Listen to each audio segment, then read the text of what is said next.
बिस्मिल्लाहिर्रहमानिर्रहीम। अस्सलाम वालेकुम स्टूडेंट्स। आज का लेक्चर शुरू करते हैं। मैं आजकल जो मैं जहाँ रह रहा हूँ घर में, वहाँ इंटरनेट का ना थोड़ा सा इशू बना हुआ है। कभी कभार बिल्कुल डिस्कनेक्ट हो जाता है। आज क्लास लिटिल लेट भी इसीलिए हुई है कि मुझे अपने राउटर को रीसेट करना पड़ा है। तो मेरी दोनों सीआर से गुजारिश यही है कि अगर विद इन द सेशन मैं आपको अवेलेबल ना रहूं तो काइंडली मुझे एक कॉल करके इंटीमेट कर दें, और आप लोग जो हैं वो कम से कम 1:45 तक क्लास में रहें। मैं दोबारा ज्वाइन कर लूँगा। तो स्टूडेंट्स, अब बिफोर स्टार्टिंग द लेक्चर मैं थोड़ी सी बात करना चाहूँगा रिगार्डिंग द लैब्स। वैसे मैंने फेसबुक ग्रुप के ऊपर भी ये चीज़ शेयर कर दी है कि लैब्स जो हैं वो बहुत बड़ी नहीं है। ये सिर्फ देखते हुए कि आप लोगों को वो कॉन्ड्यूसिव इन्वायरमेंट अवेलेबल नहीं है जो लैब में होता है, हमने टाइम थोड़ा सा आपको ज़्यादा दिया है। अदरवाइज अगर वेडनेसडे वाले दिन आप 3 घंटे जो हैं वो वहाँ बैठते हैं, उनमें से को आधा घंटा आप डिस्कशन कर लेते हैं, तो बाकी 2.5 आवर के अंदर आपकी लैब कंप्लीट हो जानी चाहिए। लैब्स कोई इतनी कॉम्प्लिकेटेड नहीं होती हैं। एक चीज़ मैंने महसूस की है, वो ये है कि आप लोग जो है ना, लैब टास्क को या कोई भी अगर आपको क्वेश्चन मिलता है, आप उसको बार बार पढ़ के खुद अंडरस्टैंड करने की कोशिश नहीं करते हो। और दूसरी चीज़ ये है कि जो प्रीवियस लेक्चर्स हैं या स्लाइड्स हैं मैंने आपको जो शेयर की हैं, आप लोग उनको भी अच्छी तरह उस वक्त तक आपने मतलब सुना नहीं होता, समझा नहीं होता और नोट्स नहीं लिए होते। अगर आपने लेक्चर को बिल्कुल तवज्जो से सुना है, उसके साथ साथ नोट्स लिए हैं, जैसा कि मैंने कहा है कि आप साथ पेन और पेपर लेके बैठा करें कि इंपॉर्टेंट चीज़ों के नोट्स भी लेते रहा करें, तो अगर आप रेडी हैं तो बिलीव में ये लैब जो है ये आपके लिए, जो मेरे पॉइंट ऑफ से एवरेज या लिटिल बिलो एवरेज स्टूडेंट है जो फर्स्ट टाइम प्रोग्रामिंग कर रहा है, वो भी जो टाइम है वो 3 आवर्स से ज़्यादा उसको नहीं लगने चाहिए। चलिए 3 आवर्स हम रहने देते, तो मैं तो इसी वजह से आपको तकरीबन पूरा एक वीक दे देता हूँ। तो इस वीक के अंदर जब भी आपको अप्रोप्रिएट टाइम मिले, आप थोड़ा थोड़ा करके उसे अपनी लैब मुकम्मल कर लें। तो वो जो रिक्वेस्ट्स थी मुझे फेसबुक के ऊपर कि जी लैब 8 और लैब 10 जो है वो इस वीकेंड तक नामुमकिन है होना, मैं आप सबसे रिक्वेस्ट यही करूंगा कि आपने उसे मुमकिन बनाना है। लैब 8 और लैब 10 वो आपने संडे तक कंप्लीट करनी है। लैब 8 जो है वो मैंने इसलिए 2 दिन पहले फेसबुक पे प्लेस कर दी थी। बिल्कुल सिंपल से 5 उसमें टास्क हैं, कुछ फंक्शंस हैं, एक होम लैब है। अगर आपने थोड़ी भी एफर्ट की होगी तो वो अब तक हो जानी चाहिए। लैब 10 इंशाल्लाह कल अपलोड हो जाएगी, फाइल हैंडलिंग से रिलेटेड होगी, एंड होपफुली अगले 2 से 4 दिन के अंदर वो भी कंप्लीट हो जाएगी। इन केस आपके वाकई कोई जेन्युइन रीजनेबल इश्यूज हैं, आइदर कलेक्टिवली और इंडिविजुअली, अगर तो वो कलेक्टिव हैं तो आप अपनी सीआरस को रिक्वेस्ट करें, वो मुझ तक आपका प्रॉब्लम पहुंचाए, और मैंने अगर वो अंडरस्टैंड कर लिया तो आपको टाइम मिल जाएगा, सबको टाइम मिल जाएगा। लेकिन अगर आपके वो प्रॉब्लम्स इंडिविजुअल हैं तो फिर आप मुझे सिंपली एक ईमेल कर दें कि सर ये मेरा मसला है, इसकी वजह से मुझे जो ये डेडलाइन है वो मैं मीट नहीं कर पा रहे, तो वो आपको ऑप्शन मैं दे सकता हूँ। लेकिन मुझे आपका फिर प्रॉब्लम बड़ा क्लियर होना चाहिए। कोशिश करें कि चीज़ों को साथ साथ करते जाएं, वरना जब चीज़ें इकट्ठी हो जाएगी तो फिर ये आपके एंड पे भी प्रॉब्लम आएगी। मेरा तो कोई इतना बड़ा इशू नहीं है, आप अगर मुझे लेट सबमिट करेंगे मैं टीएस को कहूँगा, वो लेट चेक कर लेंगे, मार्क्स लग जाएंगे। लेकिन आपके एंड पे प्रॉब्लम हो जाएगी कि बहुत सारी चीज़ें जो हैं वो आपकी इकट्ठी हो जाएंगी, फिर मैनेज करना डिफिकल्ट हो जाएगा। सो मैं इन अल्फाज के साथ ये नसीहत को ख़त्म करता हूँ कि आपने जो डेडलाइंस दी जाएं, मैं पर्सनली बहुत रीजनेबल डेडलाइंस देता हूं, आप उन डेडलाइंस को मीट करने की कोशिश करें। अगर आपका कलेक्टिव प्रॉब्लम है, सीआरस के थ्रू अपनी बात मुझ तक पहुंचा दें। इंडिविजुअल प्रॉब्लम है, आप डायरेक्टली बात मुझे ईमेल के थ्रू पहुंचा दें। इंशाल्लाह आपका ध्यान रखा जाएगा, आप उसमें परेशान ना हो। मैं थोड़ा सा पॉज लेता हूं। आप में से अगर कोई स्टूडेंट लैब 8 के मुतालिक कोई क्वेश्चन करना चाह रहा है तो वो अपना माइक ओपन करके कर सकता है।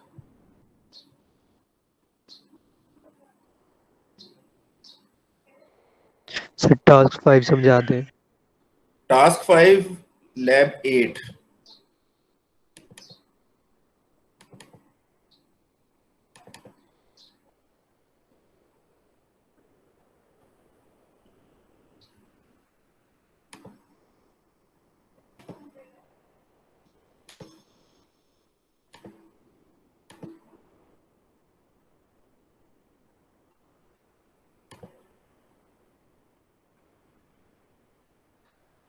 अच्छा, मैं इस वक्त आपको ये समझा देता हूं, लेकिन मैं अगेन आपसे रिक्वेस्ट करूंगा कि आप एक टास्क को ना बार बार पढ़ा करें। 2, 3, 4, 5 दफा जब आप उसे पढ़ेंगे तो होपफुली वो आपको समझ आ जाएगा। अब टास्क 5 जो है वो ये है, consider data arrays to store only positive numbers. इस टिपिकल टास्क में आपने यही समझना है कि जो एरेज हैं उनमें पॉजिटिव नंबर स्टोर करने हैं। अब programmer has written several functions to manipulate such data arrays by placing data values at contiguous indices from 0 to onward and place a end of data marker after them। तो यहां पर basically मैं ये कह रहा हूं कि एक प्रोग्रामर ने जब इसे प्रोग्राम किया है तो उस प्रोग्रामर ने उस एरे में 0 इंडेक्स से ऑनवर्ड डेटा प्लेस कर दिया है, मसलन 2, 5, 15, 9, 7, 8, 2, 20 वगैरह वगैरह। और जब उसका डेटा खत्म हो गया है तो वहां उसने एक एंड ऑफ डेटा मार्कर जो है वो प्लेस कर दिया है। तो जब अगर फर्ज कर लें कि उसका डेटा इतना ही था जो उसने एरे में प्लेस करना था, जो उसके 0, 1, 2, 3, 4, 5, 6 और 7 इंडेक्सेस पे पूरा आ गया, तो 8वें इंडेक्स के ऊपर उसने क्या किया है, end of data marker place कर दिया है। ये मैंने इस टास्क में यहां तक आपको बताया है। ठीक है जी। Rest of the allocated space in array is garbage and never considered as data. तो अब उसके बाद ये जो एरे का फर्दर हिस्सा बचा है, ये सारा एरिया जो ऑनवर्ड एंड तक जितनी भी बड़ी आपने एरे डिक्लेयर की हुई थी, सॉरी मैं थोड़ा सा मिस्टेक कर गया हूं, इसको छोड़ के इसमें तो एंड ऑफ डेटा मार्कर है, इससे ऑनवर्ड जितनी भी आपकी एरे थी उसको उसमें गार्बेज है, उसको आपने कंसीडर नहीं करना है। He has taken end of data marker as -1, a negative value which never be appeared in the data। उस प्रोग्रामर ने ये किया है कि यहां पर उसने -1 प्लेस कर दिया है, जो कि कभी भी डेटा नहीं होगा बीइंग अ नेगेटिव वैल्यू, क्योंकि उसने इसमें पॉजिटिव वैल्यू स्टोर करनी है, तो उसने यहां पर -1 स्टोर कर दिया है। ये उसने एक तरीका इख्तियार किया है एरेज में पॉजिटिव डेटा स्टोर करने का। इससे आगे बढ़ें। A lot of work is remaining and deadlines is approaching, and fortunately you are hired to code some of the functions to manipulate such data। ठीक है, तो काफी सारा काम हो गया, लेकिन थोड़ा सा काम रहता है, कुछ काम रहता है और उसमें आपको भी थोड़ा सा पार्टिसिपेट करना है। इस टिपिकल टास्क में here you have to provide code to join, append data in array named nd to array named data, assuming data array have necessary and sufficient space। तो ये आपका टास्क है, ये जो इस वक्त हाईलाइटेड है। Later write the complete program and test the join function. ये जॉइन फंक्शन के नीचे प्रोटोटाइप गिवन है। अब अगर आप इस प्रोटोटाइप को समझें तो आपने बेसिकली वो जो ऊपर एक सिनेरियो था, उसी सिनेरियो के मुताबिक इस टिपिकल टास्क को कंप्लीट करना है। अब इस टास्क में आपको इस फंक्शन में दो एरेज गिवन है, एक एरे का नाम है डेटा और दूसरी एरे का नाम है ND. So data is one array, a big array of sufficient size जिसमें डेटा स्टोर्ड है। कैसा डेटा? ये वैसा ही डेटा है जैसा कि ऊपर डिस्क्राइब्ड है। स्टूडेंट्स 1 मिनट देंगे जरा, मैं एक ऑफिशियल कॉल है वो ले लूं, आप प्लीज वेट कीजिए।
हाँ जी स्टूडेंट, आई एम बैक।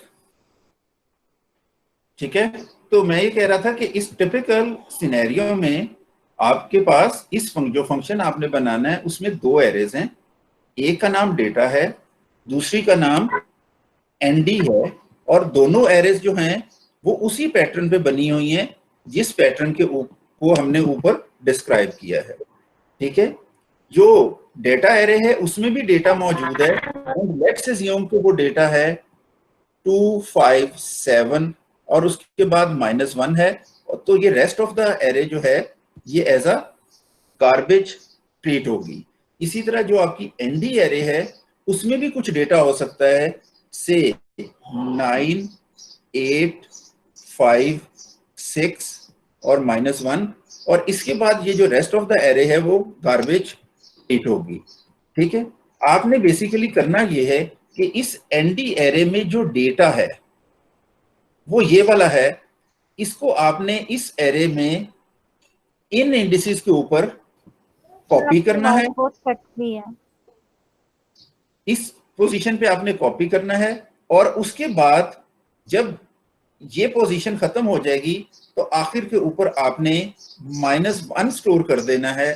तो उससे होगा कि इस एरे में दोनों एरेज का कंबाइंड डेटा जो है वो आ जाएगा। स्टूडेंट आवाज आ रही है आपको क्लियर? Yes sir. ओके, तो ये बेसिकली आपने एक काम करना है। ठीक है, कुछ स्टूडेंट्स को मेरी आवाज क्लियर आ रही है, सो मेरे एंड के ऊपर तो आई थिंक सो इशू नहीं है। अगर सारे स्टूडेंट्स को आवाज नहीं आ रही है तो वो समहाउ मुझे बता दें, मैं रिपीट कर देता हूँ। एनीवे, मैं थोड़ा सा फिर भी रिपीट कर देता हूँ कि दो एरेज हैं। ठीक है, एरेज आप बड़ी बड़ी बना लें, उनके शुरू पे डेटा रखें, 5 7 10 वैल्यूज होंगी, पॉजिटिव होंगी। जैसे सर ये हार्डकोर रखना है या यूजर से लेना डेटा? वेल, ये इस टिपिकल क्वेश्चन में इस तरह का कोई जिक्र नहीं है। आपने इस टिपिकल क्वेश्चन के अंदर फंक्शन बनाना है, उसके बाद आपने टेस्ट करना है। टेस्ट करने के लिए आप हार्डकोर डेटा भी स्टोर कर सकते हैं, यूजर से भी ले सकते हैं। तो यूजर को भी आप यही कह सकते हैं कि please enter positive numbers and -1 to stop. ठीक है, तो इस तरह से आप इस प्रॉब्लम को जो है वो रिजॉल्व कर सकते हैं।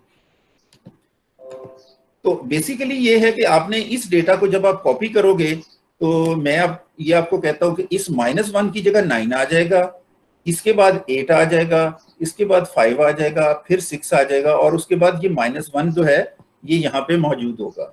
तो ये वाला डेटा जो एनडी एरे में पड़ा हुआ है वो डेटा एरे में अपेंड हो जाएगा, दोनों एरेज का डेटा बड़ी एरे में ज्वाइन हो जाएगा। तो ये फंक्शन ने करना है। मेन में आपने दो एरेज बनानी है, उनमें आपने जैसा कि मैंने यहाँ पर प्लेस किया है कि एक एरे में इस तरह का डेटा स्टोर कर दें, दूसरी एरे में इस तरह से डेटा स्टोर करें, दोनों के बाद एंड ऑफ डेटा मार्कर लगाएं और इस फंक्शन को कॉल कर लें।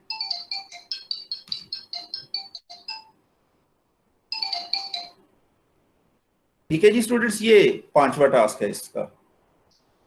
ओके रिकॉर्डिंग रिकॉर्डिंग में आपको और ज्यादा क्लियर हो जाएगा। ठीक है, इसके अलावा अगर कोई सर जी पूछें। सर, एक आपसे मैंने लास्ट क्लास में क्वेश्चन किया था, आपने कहा था नेक्स्ट क्लास के स्टार्ट में करना। सर वो ये कि अगर यूजर कोई, अगर हमें नहीं पता कि यूजर अपना क्या नाम एंटर करेगा एरे के अंदर, तो उसको रिवर्स हम कैसे करेंगे, मतलब ओके, अगर हमें नहीं मालूम कि लास्ट एंटिटी कहाँ तक जाएगी। ये हमें समहाउ मालूम होता ही है, ठीक है ना। यूजर से आपने वैल्यू लेनी है, तो यूजर से जब आप वैल्यू लेते हो तो उसमें उसको आप डेफिनेटली किसी स्ट्रिंग में स्टोर करोगे। ठीक है, तो आपके पास स्ट्रिंग जो है वो एक कैरेक्टर एरे होगी, ठीक है, जिसमें आपने जो भी वैल्यू यूजर से स्टोर ली है उसको आपने इस कैरेक्टर एरे में स्टोर करना है। लेट्स अज्यूम कि मैं कहता हूं कि यूजर ने वहां लिखा है ALI स्पेस KHAN। ठीक है, अब ये तो यूजर ने लिख के टाइप किया है और वो इवेंचुअली इस एरे में आ गया है, लेकिन जब आपने यूजर से लिया है तो आपको कहीं ना कहीं तो CN इस्तेमाल करना है। अगर इस सॉरी ये एरे है या स्ट्रिंग है, ये दो पॉसिबिलिटीज हैं। ये एरे भी हो सकती है, एरे ऑफ कैरेक्टर्स, और ये एक स्ट्रिंग भी हो सकता है।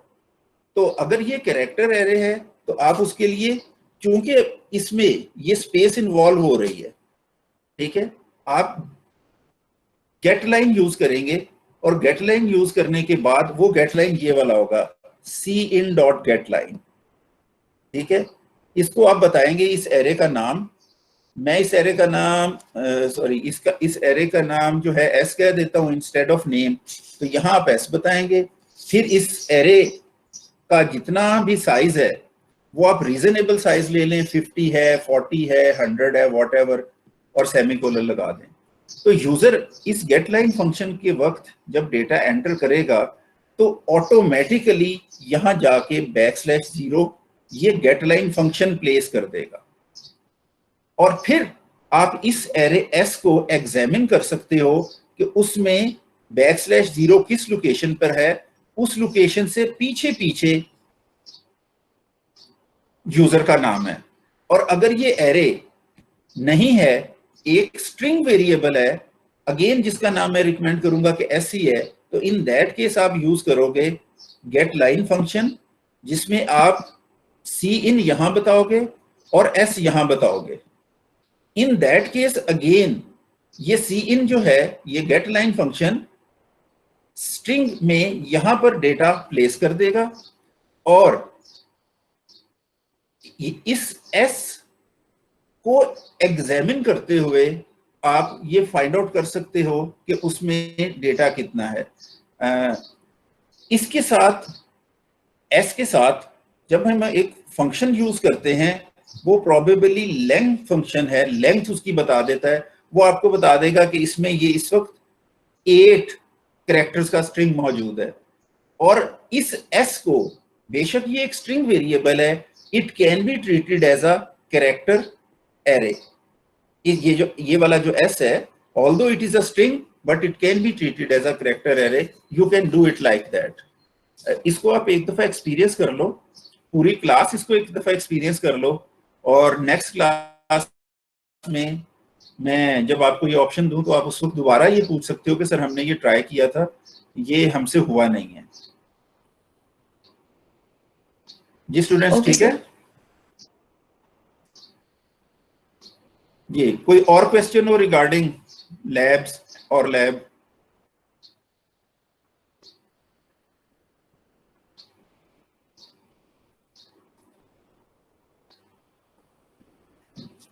अच्छा जी, इसके अलावा ये है कि अब बात को आगे लेके चलते हैं।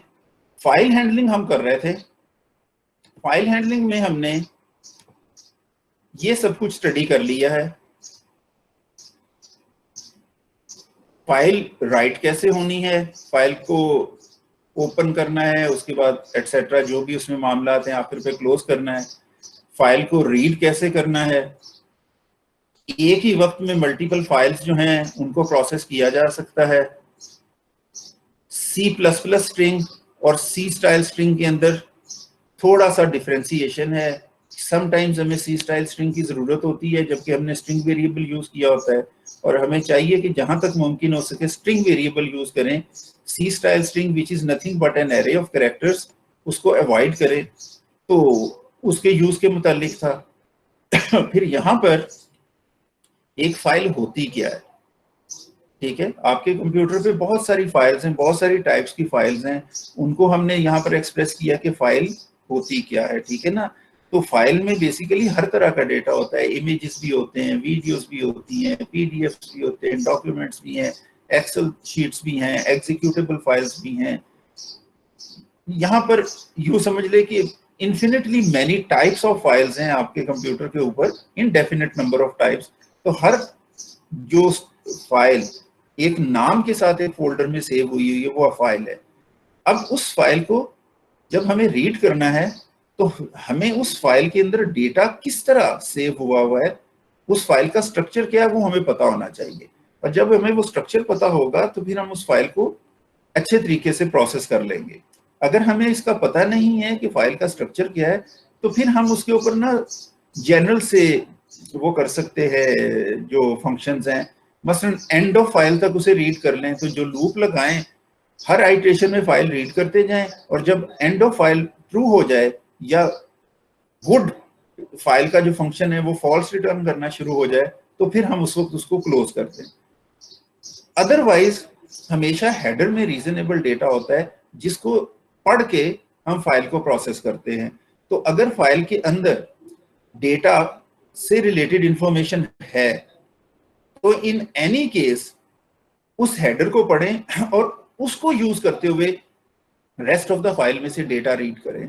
और अगर हेडर की इंफॉर्मेशन नहीं है फिर आप कैरेक्टर बाय कैरेक्टर फाइल पढ़ सकते हैं, या जैसे भी जो भी उस फाइल के मुतालिक आपका नॉलेज है उसको आप यूज कर सकते हैं।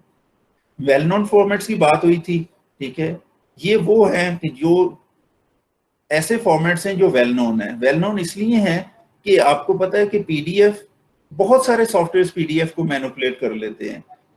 इसी तरह जेपीजी है, बहुत सारे सॉफ्टवेयर्स हैं जो जेपीजी फाइल्स को प्रोसेस कर लेते हैं, व्यू करा देते हैं। तो अगर ये फॉर्मेट वेल नोन नहीं होगा तो डिफरेंट सॉफ्टवेयर्स इस फाइल को प्रोसेस नहीं कर सकेंगे।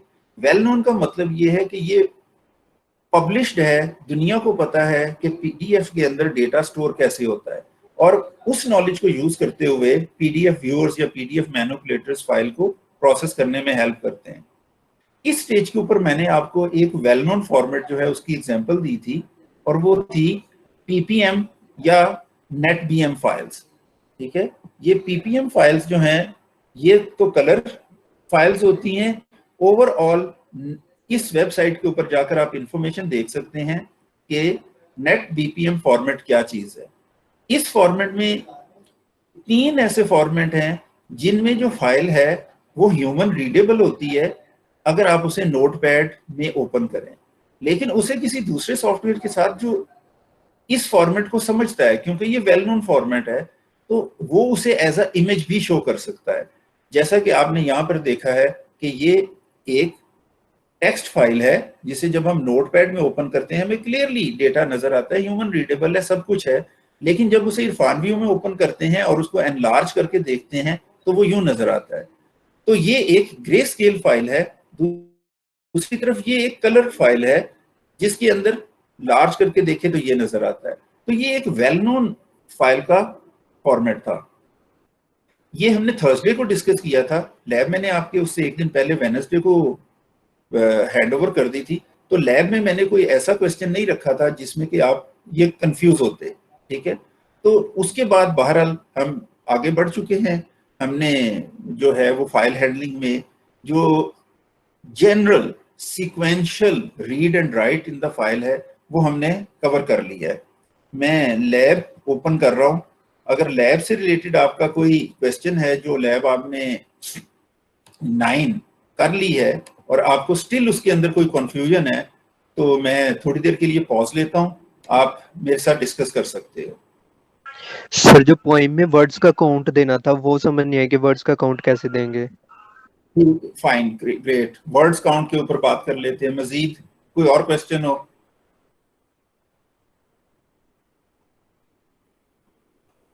चले मैं वन बाय सर वन आपने अपनी जी बोले।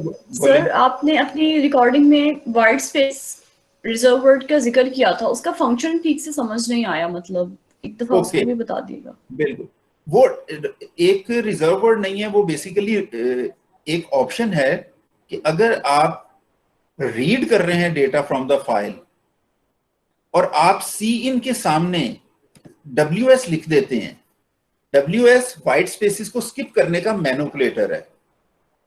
सी इन या कोई भी फाइल का वेरिएबल है, ठीक है। सी इन तो इनपुट होता है, लेकिन अगर मैं सी इन की जगह पर FN लिख दूं which is a file variable open with IF stream, इसके सामने अगर आप X लिखेंगे तो फाइल में से डेटा रीड होके X वेरिएबल में चला जाएगा, ठीक है। लेकिन अगर आप यहां X की बजाय WS लिखेंगे तो WS एक रिजर्व मैनिपुलेटर है, रिजर्व वर्ड नहीं है। ये बिल्कुल वैसे ही है जैसे आपको पता है ना कि आप लेफ्ट लिख सकते हो, राइट लिख सकते हो, या कुछ और वर्ड्स हैं जैसे आप हैग्स लिख सकते हो। ये मैनिपुलेटर्स हैं। जब मैंने आपको फॉर्मेटेड डेटा पढ़ाया था तो उसमें मैंने आपको मैनिपुलेटर्स पढ़ाए थे, उसमें एक WS नाम का भी मैनिपुलेटर है जो उस वक्त जिक्र नहीं किया था। तो जब भी आप इस तरह से यूज करोगे तो उससे होगा ये कि अगर फाइल में जहां पर भी इस वक्त डेटा अनरेड पड़ा हुआ है उसमें अगर कुछ वाइट स्पेसिस हैं तो सारी वाइट स्पेसिस स्किप हो जाएंगी, और उसके बाद आप यहां पर जहां पर कोई भी नॉन वाइट स्पेस कैरेक्टर होगा वो फर्स्ट कैरेक्टर टू भी रीड बन जाएगा।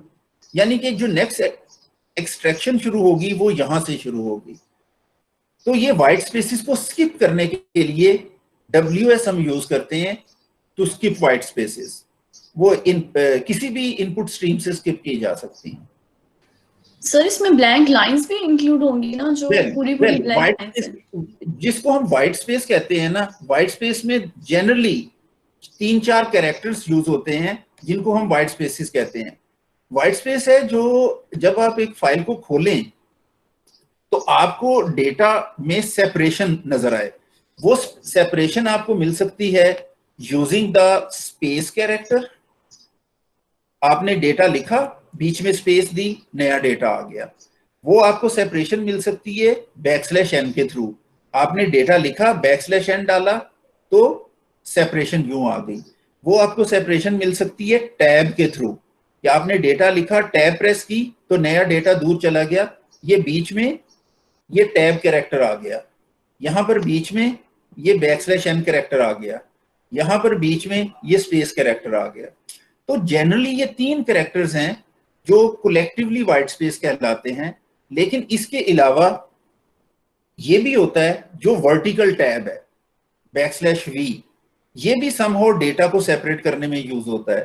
तो ऐसे कैरेक्टर्स जब आप फाइल ओपन करें वो आपको एज अ स्पेसिस शो हो रहे हो, आप ये रियलाइज ना कर सकें कि ये स्पेसिस क्यों हैं, वो वाइट स्पेस कैरेक्टर्स कहलाते हैं।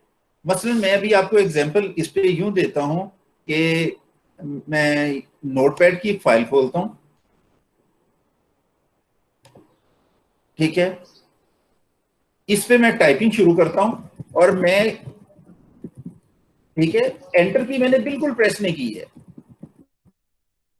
अब मैं एंटर की प्रेस कर रहा हूं 2 दफा और फिर मैं आगे जा रहा हूं। तो अगर आप इस पे गौर करें तो ये लाइन नंबर 1 है। ये लाइन नंबर 1 यहां से चलते चलते यहां से ऑनवर्ड नीचे आ गई है, फिर आगे चलते चलते ये इसलिए आई है कि मैंने अपने यहां पर वर्ड रैप ऑन किया हुआ है। तो एक्चुअली इस पूरी फाइल में मेरे पास 3 लाइनें हैं। पहली लाइन यहां तक है, तो इसलिए ये पूरी लाइन है और ये रैप होके नजर आ रही है क्योंकि मैंने \n यहां प्रेस नहीं किया था। इसके बावजूद भी ये यहां से यहां नजर आ रहा है, तो आप ये नहीं कह सकते कि ये \n की वजह से ये वाला वर्ड नीचे नजर आ रहा है। इसके बाद हालांकि अगर मैं यहाँ \n भी प्रेस करूंगा तो आपको नजर एग्जैक्टली यही आएगा, ठीक है, देयर इज नो डिफरेंस। लेकिन यहां पर नई लाइन बन गई है, वहां पर पुरानी लाइन थी, तो यहां एक \n कैरेक्टर मौजूद है। लेकिन अगर \n नहीं है, स्पेस है, तब भी ये नजर आ रहा है क्योंकि जगह खत्म हो गई है। तो वाइट स्पेस हम उसको कहते हैं जो दो डिफरेंट वर्ड्स के बीच में स्पेस क्रिएट करता है, बट वी कांट से कि ये एक सिंगल स्पेस है, टैब है, न्यू लाइन है, वो देखने से हम रियलाइज ना कर सकें। जब हम उसे प्रोग्रामेटिकली एग्जामिन करेंगे तो हमें पता लग जाएगा कि ये वाला कैरेक्टर \n है, स्पेस है, टैब है या वर्टिकल टैब है। हमारा प्रोग्राम तो उस कैरेक्टर को कंपेयर करके फाइंड आउट कर लेगा, लेकिन being a human with naked eye हम इसको नहीं ढूंढ सकते कि ये कौन सा कैरेक्टर है। तो ऐसे इसलिए हम कलेक्टिवली इन चारों को क्या कहते हैं, वाइट स्पेसेस। ये वर्टिकल टैब, ये हॉरिजॉन्टल टैब, ये वाली चीजें, ठीक है। तो अभी टैब का बिहेवियर भी आपको पता ही है कि अगर मैं यहाँ पे टैब्स दूं, ठीक है, तो ये 3 टैब्स देने से ये आगे चला गया है। लेकिन अगर मैं यहाँ पर 3 टैब्स की बजाय को 12 स्पेसिस एंटर कर दूं तो तब भी ये उतना आगे चला जाएगा। तो you can't differentiate by just viewing on it कि इसमें टैब्स मौजूद हैं या इसमें स्पेसिस मौजूद हैं। तो इस वजह से इनको कलेक्टिवली फिर हम वाइट स्पेस कह देते हैं। जी स्टूडेंट्स, आपका आंसर हो गया? Yes sir. सर वो जो टास्क था जिसमें स्पेस के बगैर पॉइंट प्रिंट करनी थी, तो 1 मिनट देना। तो ये कैरेक्टर्स जो जितने भी वाइट स्पेस कैरेक्टर्स हैं, इनको अगर आप इनपुट स्ट्रीम में से स्किप करना चाहें तो यूजिंग दिस ऑपरेटर ओनली आप यहां पर WS लिख दें, जबकि यहां पर आप CIN या फाइल इन या कुछ भी लिख सकते हैं। तो इन दैट केस जितने भी leading spaces, new line characters, tabs या वर्टिकल स्पेसेस हो जाएंगी, वो इग्नोर हो जाएंगी। सो व्हाइट स्पेसेस को इग्नोर करने का एक मेथड है ये। That's it. Next question.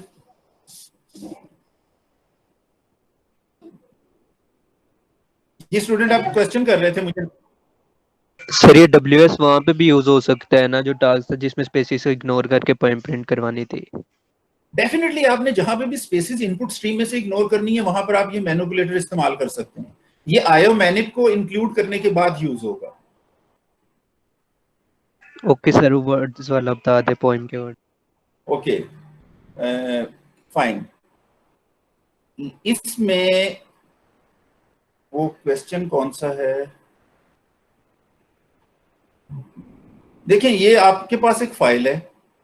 इस फाइल को आपने ओपन करके कैरेक्टर बाय कैरेक्टर रीड करना है। जब आप इसे कैरेक्टर बाय कैरेक्टर रीड कर रहे होंगे तो आपको बहुत सारी चीजें मिल जाएंगी।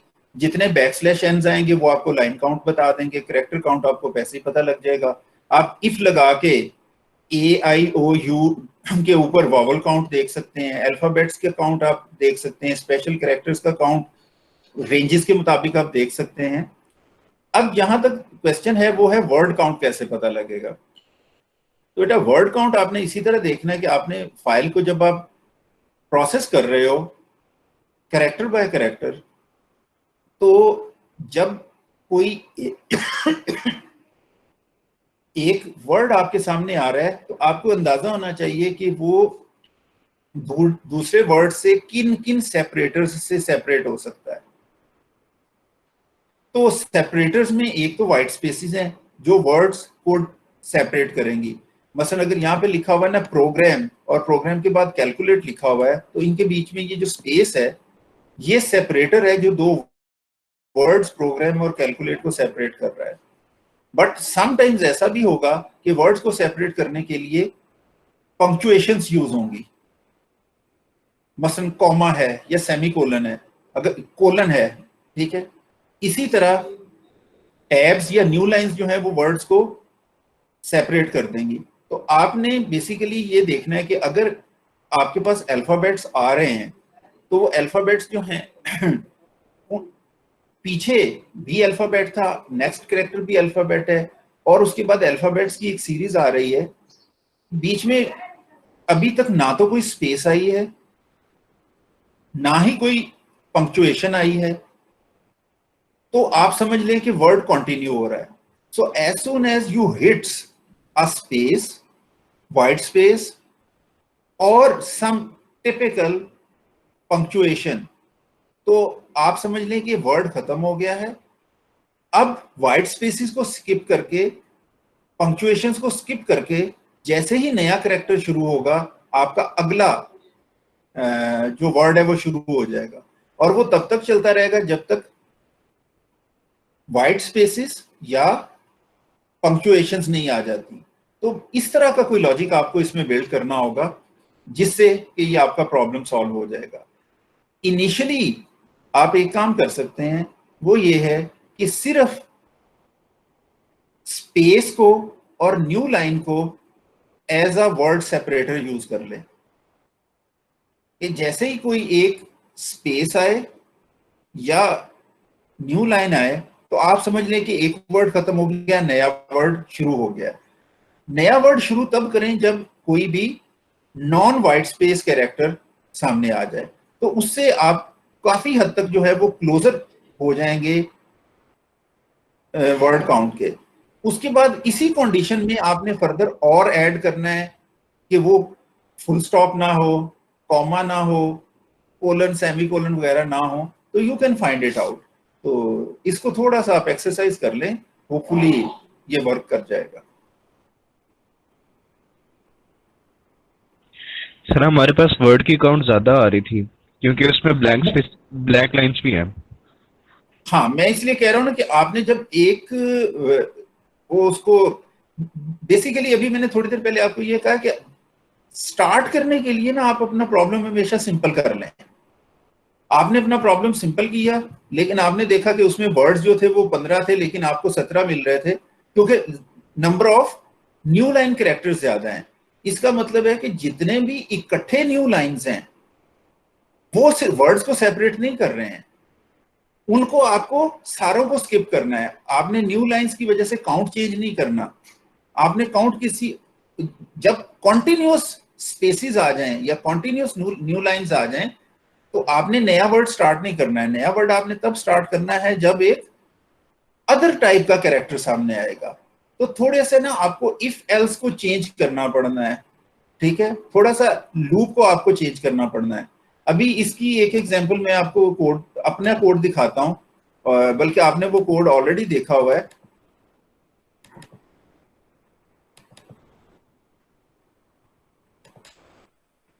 ये जो इग्नोर कमेंट्स का है, ठीक है, ये इग्नोर कमेंट्स का फंक्शन क्या करता है, ये बहुत सारी चीजों को देखते हुए कमेंट्स को इग्नोर करता है, और ये कहां जाके वापस इस फंक्शन में से निकलता है, जब मेरा डिजायर्ड कैरेक्टर सामने आ जाता है। तो इस तरह से आपको काउंटिंग के साथ साथ ये भी करना है कि जब तक इस तरह की कोई कंडीशन ट्रू ना हो जाए, आप नेक्स्ट जो आपका वर्ड काउंट है उसको ना करें, नेक्स्ट वर्ड को काउंट ना करें। तो ये थोड़ा सा वर्ड काउंट जो है इसमें कॉम्प्लिकेटेड है, लेकिन आपने जो अभी मुझे बताया है वो स्टार्ट ठीक है, ठीक है, आप उसको बेहतर से बेहतर करने की कोशिश करें, hopefully you will get it. फिल वक्त आप बेशक वो वर्ड काउंट जो है वो थोड़ा सा एक्सेस में आ रहा है ड्यू टू ब्लैंक लाइंस और अदर थिंग्स, आप उतना करके जमा तो करवाएं, ठीक है, लेकिन कोशिश करें कि इसको ज्यादा बेहतर मीनवाइल कर लें। सर पीक फंक्शन से क्या होता है? पीक फंक्शन जो है वो आप जो इनपुट स्ट्रीम है उसमें जो कैरेक्टर रीड होने के लिए रेडी है, the very first character to be read, वो रिटर्न कर देगा, लेकिन उसको स्ट्रीम में से एक्सट्रैक्ट नहीं करेगा। गेट फंक्शन है या एक्सट्रैक्शन ऑपरेटर है, वो तो स्ट्रीम में से वो वाला कैरेक्टर एक्सट्रैक्ट कर लेते हैं, और जब एक कैरेक्टर स्ट्रीम में से एक्सट्रैक्ट हो जाता है तो फिर वो उसको वापस स्ट्रीम में पुट करना कॉम्प्लिकेटेड होता है। तो पीक से हम सिंपली ये चेक कर लेते हैं कि क्या नेक्स्ट कैरेक्टर जिसने रीड होना है वो स्ट्रीम में कौन सा पड़ा हुआ है, तो उसकी आस्की वैल्यू हमें मिल जाती है, हम उसके थ्रू एग्जामिन करके फिगर आउट कर सकते हैं कि हमें किस तरह की रीडिंग करनी है।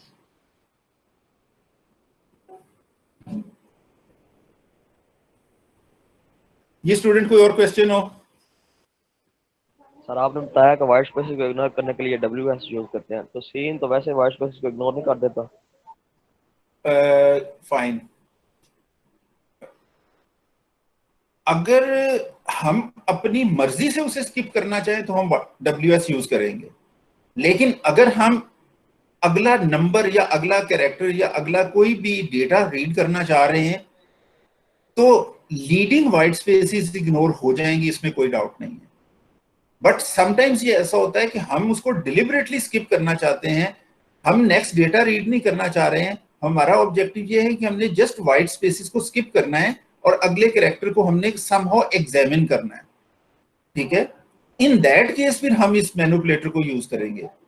ये आपको जब जरूरत पड़ेगी इसकी कि आप ऑटोमेटिकली तो स्किप होती हैं, लेकिन आपका कोड जो है वो इस तरह लिखा हुआ है कि ऑटोमेटिक स्किप आपको हेल्प नहीं कर रहा। आप चाह रहे हैं कि मैं बीइंग अ प्रोग्रामर खुद कोड के थ्रू स्किप करवाऊं और नेक्स्ट जो कैरेक्टर है उसको एग्जामिन कर सकूं। इन दैट केस आपको उसे यूज करना होगा।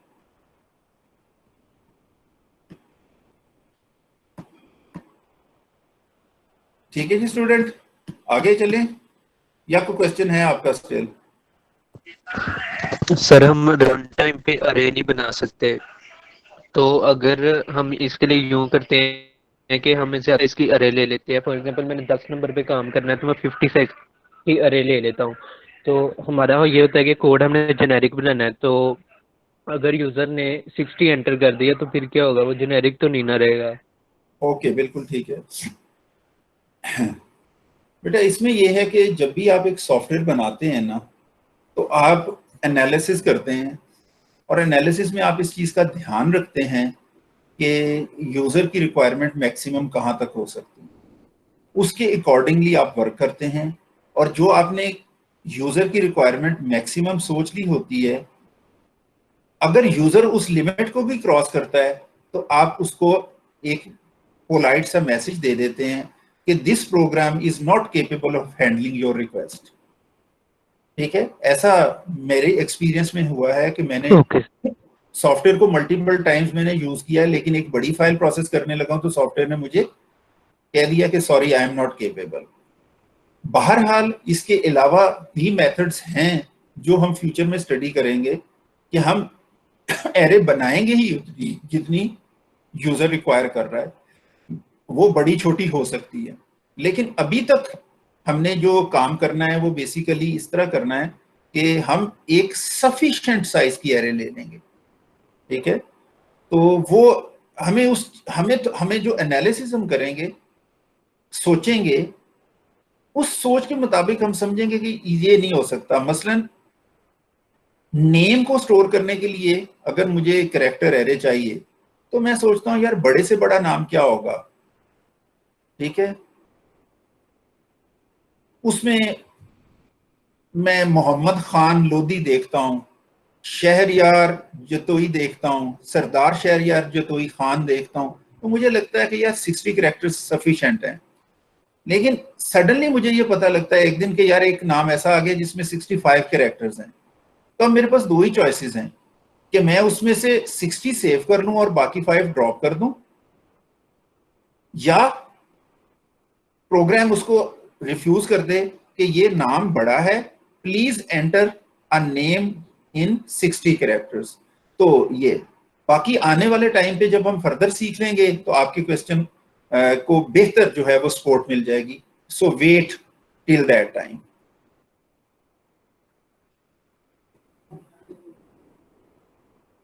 जी स्टूडेंट, और आपका कोई क्वेश्चन हो किसी भी लैब से रिलेटेड, लैब 8 या लैब 9? सर अक्सर इस तरह होता है कि हम कोई काम कॉम्प्लिकेटेड तरीके से करने की कोशिश कर रहे होते हैं, लेकिन जब आपसे हेल्प लेते हैं तो आप उसका कोई आसान सा सोल्यूशन बता देते हैं। और जिस तरह आज आपने एक फंक्शन बताया हमें, जिस तरह फंक्शन का नहीं पता था, तो कोई ऐसी सोर्स है जहां से हम अपने मन पसंदीदा फंक्शंस को आसानी से नहीं, ये टाइम के साथ साथ आपको खुद ही समझ आना शुरू हो जाएंगी चीजें। ठीक है, फिलहाल आप कोशिश करें कि प्रॉब्लम को सॉल्व करें।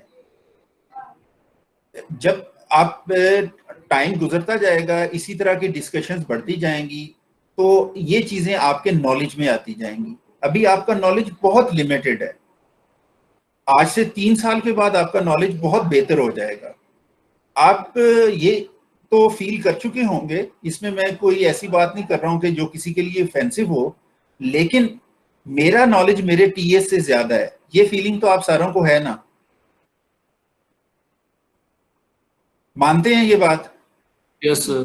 फाइन। Yes, क्योंकि sir. मुझे काम करते हुए 20-25 साल हो गए हैं, जबकि मेरे टीएस को काम करते हुए अभी 2.5 से 3 साल हुए हैं, और आपको काम करते हुए अभी 2 से 2.5 महीने हुए हैं। सो आप मेरे टीएस के लेवल तक इंशाल्लाह इवन उससे बेहतर भी पहुंच जाएंगे विद इन 2 to 3 years।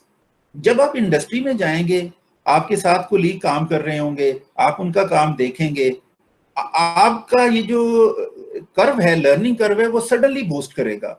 अभी आप अपने पीयर्स का काम देखते हैं, अपने दोस्तों का काम देखते हैं, वो भी ऑलमोस्ट आप जैसे ही हैं, ठीक है। जब आप मेरे से डिस्कस करते हैं तो आपको थोड़ा सा फर्क मिलता है, जब आप टीएस से डिस्कस करते हैं रिलेटिवली कम फर्क मिलता है। बहरहाल ये हम जो हमारा वे ऑफ टीचिंग है, मेथड है जिस पे हम फॉलो कर रहे हैं, वो ये है कि जब आप डिग्री कंप्लीट कर लेंगे तो इंशाल्लाह आप इस काबिल होंगे कि आप इंडस्ट्री को सर्व कर सकें, और इंडस्ट्री में जाके भी ये लर्निंग जो है वो आपकी साथ साथ चलती रहेगी काफी अरसे तक। सो इस पे आप घबराएं नहीं, क्वेश्चन पूछ लिया करें, मेरे पास बेहतर आंसर होगा, मैं इंशाल्लाह आपको दे दूंगा, और वो आपके लिए हेल्पफुल होगा, आपका नॉलेज जो है उससे बढ़ जाया करेगा, और उस नॉलेज को आप फ्यूचर में यूज कर सकते हैं, ठीक है। सर जो लैब 8 का टास्क 4 है उसमें हमने, आप थोड़ा सा उसमें क्लैरिफिकेशन दे दें कि सभी एरेज को मल्टीप्लाई करके फिर उनको सम करना है, सम ऑफ प्रोडक्ट्स लिखा हुआ है लैब 8 का टास्क 4। वेल मेरा ख्याल ये है कि 2 ही एरेज हैं, तो सर उन दोनों के सारे एलिमेंट्स को मल्टीप्लाई करके फिर उनको करना है। कॉरेस्पॉन्डिंग एलिमेंट्स को मल्टीप्लाई करना है, ठीक है। तो सर वो कोरेस्पॉन्डिंग एलिमेंट हम यूजर से लेंगे कि दोनों रेस के कौन से? वेल चूंकि आपको फंक्शन लिखना है ना, तो आपका ज्यादा फोकस फंक्शन पे है। ये जो आखिर पे हर क्वेश्चन के आखिर पे लिखा हुआ है ना, later complete write a complete program and test the working of the function, in that case आपने मेन में एरेज बनानी है, फंक्शन को पास करनी है, फंक्शन ने सम ऑफ प्रोडक्ट्स कंप्यूट करने हैं और रिटर्न करना है। तो मेन में जो काम आपने करना है वो आप जैसे मर्जी करने, उसके ऊपर ये टास्क खामोश है। आप यूजर से भी वैल्यूज ले सकते हैं, आप वैल्यूज हार्ड कोड भी कर सकते हैं। आपने जो वैल्यू हार्ड कोड करनी है, ठीक है, वो आप मेन में यूं भी कर सकते हैं कि आप सिंपली लिखें int a is equal to 25798 semicolon, तो ये आपकी ए एरे बन जाएगी ऑफ साइज 5। इसी तरह आप लिख दें int b is equal to 12976, तो आपकी बी एरे भी बन जाएगी ऑफ साइज 5। ये उस फंक्शन को दोनों ए और बी एरेज पास कर दें। लेकिन अगर आप चाहें तो आप एरेज को यूजर से भी गेट कर सकते हैं, जैसे भी कर सकते हैं। मेन में बेसिकली आपकी 2 एरेज बन के पॉपुलेट हो जानी चाहिए और उस फंक्शन को आपको पास करनी चाहिए। इस लैब में मेनली आपने 5 फंक्शंस बनाने हैं और मेन से सिर्फ आपने डेटा भेज के अप्रोप्रिएट उसे टेस्ट करना है।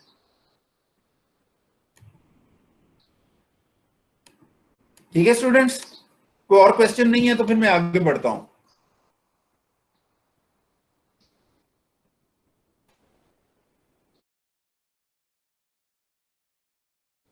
चलें जी, जितना को टाइम अवेलेबल है उसके अंदर हम आगे बढ़ते हैं। फाइल हैंडलिंग हम कर रहे थे। अभी मैंने आपके सामने पूरा स्लाइड सेट जो है उसे रिव्यू किया है और मैंने आपके साथ ये डिस्कस किया है कि फाइल हैंडलिंग फंक्शंस जो है हमने इस्तेमाल किए हैं। यहाँ मैं आखिरी स्लाइड पे अब आ गया हूँ, जो स्लाइड्स मैंने फेसबुक के ऊपर पोस्ट कर रखी हैं, और वह यहाँ तक अभी तक हमने फाइल हैंडलिंग को बहुत ही सिंपल वे में समझा है। और वो सिंपल वे क्या है? वो ये है कि फाइल को हम एज अ सीक्वेंशियल रीड और राइट ट्रीट कर रहे हैं। सीक्वेंशियल रीड और राइट से मतलब ये है कि फाइल जो है वो एक सीक्वेंस ऑफ कैरेक्टर्स होती है, ठीक है।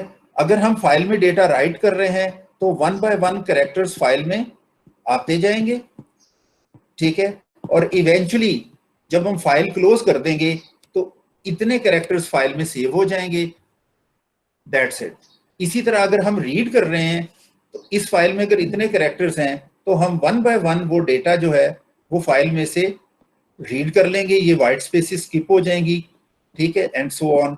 और जब फाइल का एंड हो जाएगा तो उसके बाद हम फाइल में से डेटा रीड नहीं कर सकेंगे।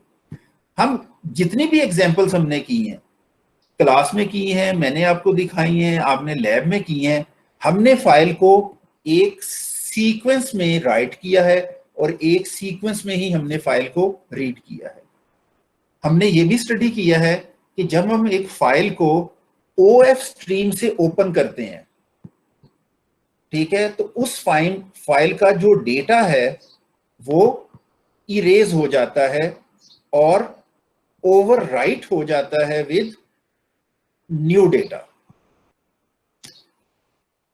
और जब हम एक फाइल रीड करते हैं तो उनमें से जो हम डेटा रीड कर चुके होते हैं उस डेटा को हम वापस रीड नहीं कर सकते। ये थोड़े से फैक्ट्स हमने देखे हैं। सो मेनली यहाँ पर जो मैं पॉइंट एम्फेसाइज कर रहा हूँ वो ये है कि हमने अभी तक जो चीज की है फाइल में रीडिंग राइटिंग में वो है सीक्वेंशियल रीड राइट, कि हम फाइल को एक सीक्वेंस में from starting to end read या राइट करते हैं। राइट जब भी करते हैं फाइल ओवरराइट हो जाती है विद द न्यू डेटा, उसका सारे का सारा पुराना डेटा जाया हो जाता है। ये अभी तक हमने देखा है। अब हमने अभी तक ये देखा है कि जब हम फाइल वेरिएबल्स बनाते हैं तो हम OF स्ट्रीम यूज करते हैं, OF स्ट्रीम। इसके सामने हम एक वेरिएबल का नाम बता देते हैं और अगर चाहें तो यहां पर ही फाइल को ओपन कर सकते हैं और अगर चाहें तो उसके बाद डॉट ओपन लगा के हम फाइल को नाम बता के यहां पर ओपन कर सकते हैं। जब भी हम एक फाइल OF स्ट्रीम से ओपन करेंगे, मेरे अभी बताया है, वो उस फाइल का प्रीवियस डेटा इरेज हो जाएगा। इसके बाद आप इस O फाइल के ऊपर जितने भी ऑपरेशंस करेंगे, ठीक है, वो ऑपरेशंस O फाइल में डेटा राइट करने के हो सकते हैं, वो इस O फाइल के अंदर हम पुट ऑपरेशन से डेटा पुट कर सकते हैं, वो इस O फाइल के अंदर हम राइट फंक्शन से डेटा राइट कर सकते हैं। इन ऑल केसेस, ठीक है, जो डेटा होगा वो एक सीक्वेंस में राइट होगा और मैं अगेन एम्फेसाइज कर रहा हूं कि फाइल इरेज हो जाएगी और ओवरराइट हो जाएगी। इसी तरह जब हम इनपुट करेंगे तो उसमें हम IF स्ट्रीम यूज करेंगे और दैट्स इट। तो ये जो OF स्ट्रीम और IF स्ट्रीम है, इसके अंदर अभी तक जो हमने स्टडी किया है वो है कि यहां पर हम फाइल का नाम बताते हैं और कुछ नहीं बताते, सिर्फ और सिर्फ फाइल का नाम बताते हैं।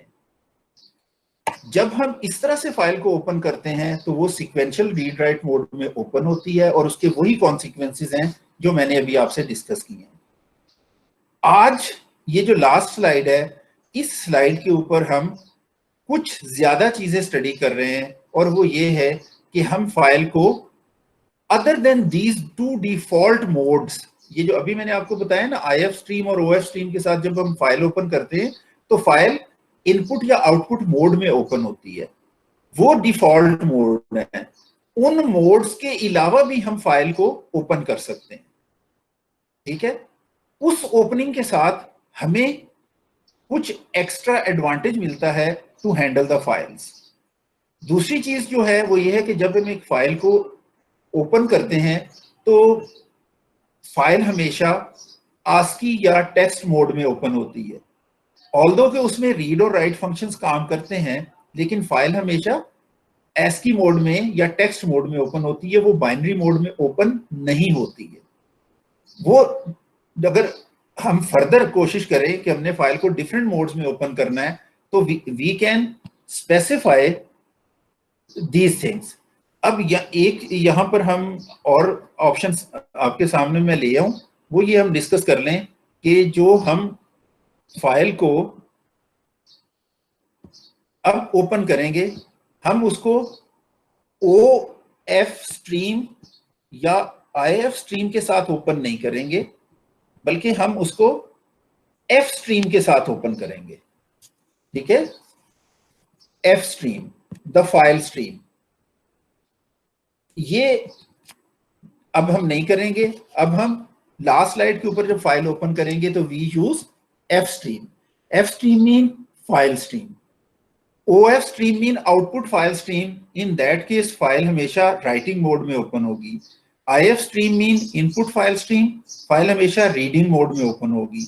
When we are using F stream, तो फाइल रीड मोड में ओपन होगी या राइट मोड में ओपन होगी, वी हैव टू स्पेसिफाई। ठीक है, ये यहां पर अगर आप देखो तो जब हम ये वाला मोड स्पेसिफाई करेंगे तो फाइल रीड मोड में ओपन होगी, इनपुट मोड में ओपन होगी। जब ये वाला मोड हम स्पेसिफाई करेंगे तो फाइल राइट मोड में ओपन होगी, आउटपुट मोड में ओपन होगी। ये कहलाते हैं मोड्स। फाइल डिफरेंट मोड्स में ओपन की जा सकती है यूजिंग F स्ट्रीम। ये मोड्स जो हैं ये IF स्ट्रीम और OF स्ट्रीम के साथ भी इस्तेमाल किए जा सकते हैं, लेकिन I suggest you to avoid them. When you are using modes to open the file, always use F stream, not IF stream, not OF stream. और मोड्स जो हैं वो ये 6 मोड्स हमारे पास अवेलेबल हैं टू ओपन अ फाइल। इनमें से input और आउटपुट के में फाइल को ओपन करना है तो you can specify iOS : in as a mode and iOS : out as mode। ठीक है, इन मोड्स के अलावा ये 2 मोड्स हैं कि आपने फाइल रीडिंग में ओपन करनी है या राइटिंग में ओपन करनी है। लेकिन चूंकि आपने फाइल को F स्ट्रीम के साथ ओपन किया है, IF OF स्ट्रीम के साथ ओपन नहीं किया है, तो लेटर ऑन आप स्विच कर सकते हैं एक फाइल जिसे आप रीड कर रहे थे उसको राइट करने के लिए, या एक फाइल जिसे आप राइट मोड में ओपन किया हुआ है उसको रीड करने के लिए। फर्दर मोड्स फाइल के क्या हैं? उसमें एक मोड है अपेंड मोड, ये जो सबसे ऊपर बना हुआ है। इस मोड में जब आप एक फाइल ओपन करेंगे और उसको आउटपुट की बजाय अपेंड मोड में ओपन करेंगे, तो अगर वो फाइल एग्जिस्ट कर रही होगी तो वो इरेज नहीं होगी, ओवरराइट नहीं होगी।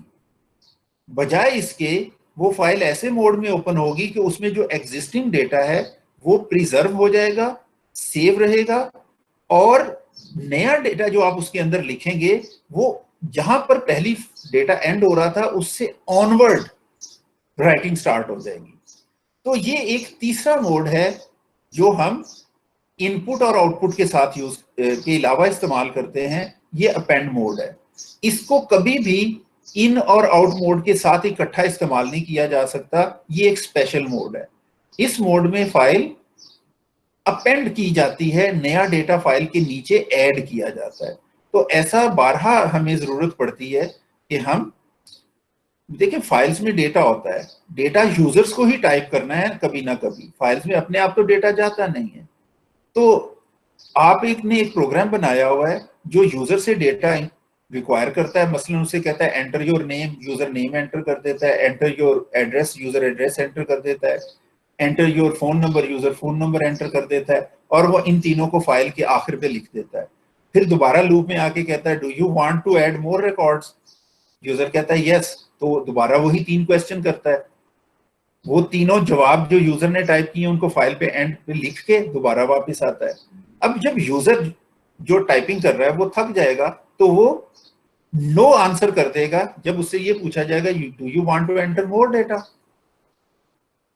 नो करते ही फाइल को क्लोज कर दिया जाएगा, प्रोग्राम को स्टॉप कर दिया जाएगा। यूजर ने जो भी अपने मामलात करने हैं, उसकी छुट्टी का टाइम हो गया था, वो घर चला जाएगा। लंच करना है, नमाज पढ़नी है, वो वाले काम करेगा, उसके बाद वो वापस आ जाएगा और उसके पास जो कागजों पे नया डेटा मौजूद होगा उसने वो एंटर करना है। अब अगर वो फाइल को आउटपुट मोड में ओपन करेगा तो वो तो सारा डेटा उसका पिछला अरेज हो जाएगा। सो ऐसा प्रोग्राम जिसमें आप चाह रहे हैं कि यूजर बार बार फाइल को क्लोज भी कर सके और ओपन भी कर सके और नया डेटा भी ऐड कर सके into the file, in that case आप हमेशा फाइल को अपेंड मोड में ओपन करेंगे।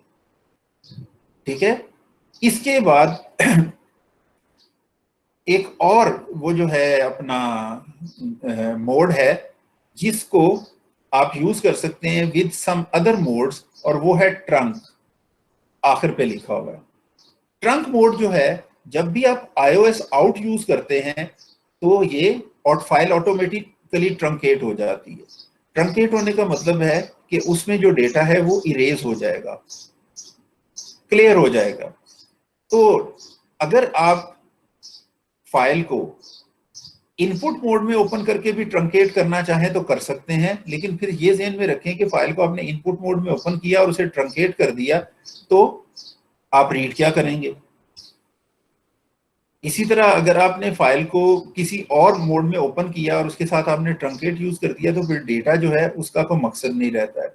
लेकिन बहरहाल ट्रंकेट मोड इज अवेलेबल। अगर आप फाइल को ओपन करते ही उसका डेटा इरेज करना चाहें तो आप कर सकते हैं। कुछ मॉडर्न कंपाइलर्स जो हैं वो इनपुट मोड के साथ ट्रंकेट मोड अलाउ नहीं करते, लेकिन कुछ कंपाइलर्स अलाउ करते भी हैं, ये मेरे ऑब्जर्वेशन में है। सो ट्रंकेट मोड जो है वो डेटा को इरेज करने के लिए होता है, जो डिफॉल्ट में ही हो जाता है अगर आप आउटपुट मोड इस्तेमाल करते हैं इंस्टेड ऑफ अपेंड मोड। इसके बाद एक मोड है वो है ATE mode. ATE stands for at end. By default जब भी आप फाइल ओपन करते हैं तो उसमें जो फर्स्ट ऑपरेशन होता है वो बिगिनिंग ऑफ फाइल पे होता है। आपने अगर कोई रीडिंग करनी है तो फाइल का सबसे पहला कैरेक्टर सबसे पहले एक्सट्रैक्ट होगा।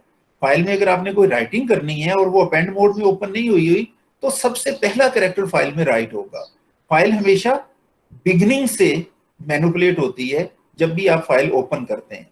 लेकिन अगर आप चाहते हैं समहाउ कि फाइल ओपन होते ही एंड के ऊपर जो है वो आपका जो है वो रीडिंग राइटिंग पहुंच जाए तो आप एट एंड स्पेसिफाई कर सकते हैं।